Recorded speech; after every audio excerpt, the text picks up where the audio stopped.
Hey guys, it's Nathan Lamberson from Adapting the Outdoors. I wanted to show you a quick tip.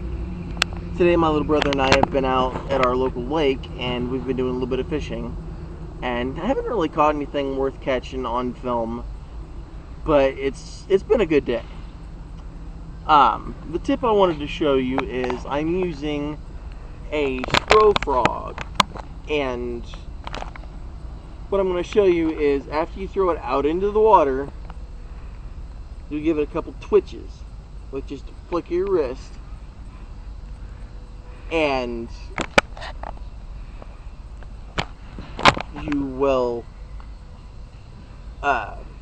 each time you flick your wrist, reel it a couple cranks, flick your wrist, reel it a couple cranks, flick your wrist, reel it a couple cranks. Now I'm going to show you.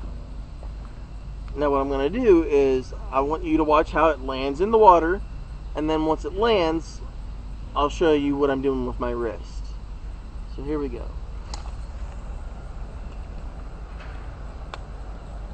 Okay. Now what you'll do is you'll crank it a couple times, flick your wrist. Crank it a couple times, flick your wrist. And what that's going to do, it's going to create a hop. And each time that you flick your wrist, depending on how stiff the tip of your rod is, you want something that's not gonna, you want something that's gonna bend easier, is what I'm trying to say. I'm using a 6-foot Shakespeare Conquest medium action. Now for heavy cover, not like I'm fishing today. I'm not fishing any heavy cover today because there's just not any out here. But typically for heavy cover, you want a 6-foot to even maybe an 8-foot, anywhere from 6 to 8 feet long. You want it to have a heavy backbone with a flexible tip. That way when you set that hook, then you'll have the driving force of the backbone, but yet you'll have, when you're flicking your wrists, you'll be able to have your rod tip just twitch just lightly. The second thing I want to show you guys is, I'm just going to quickly reel it in. The next thing I want to show you guys is if you get it hung up, then you can either just gently do that like I just did, or you may have to jerk it. And either way, typically, if you have it tied on correctly, then you won't lose your hook and you won't lose your frog. Now, like I was saying, I'm using a 6-foot medium to heavy action rod.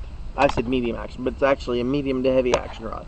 You want a heavy action rod, and I'm currently using 14-pound fluorocarbon. You don't want that if you're flipping into heavy cover. If you're flipping in heavy cover, you want 65-pound braid. Now most guys, you'll see, they've got this big honking bait casting reel. Not me. I'm either using a spin cast reel, or I'm even using a spin rod that I have sitting over there on my cart, which is another cool thing. Of course, I can't use a car by myself, so what my little brother and I have devised is we have just a regular old wagon, red wagon, and we've put all of our fishing gear in it, and it's worked out perfectly. So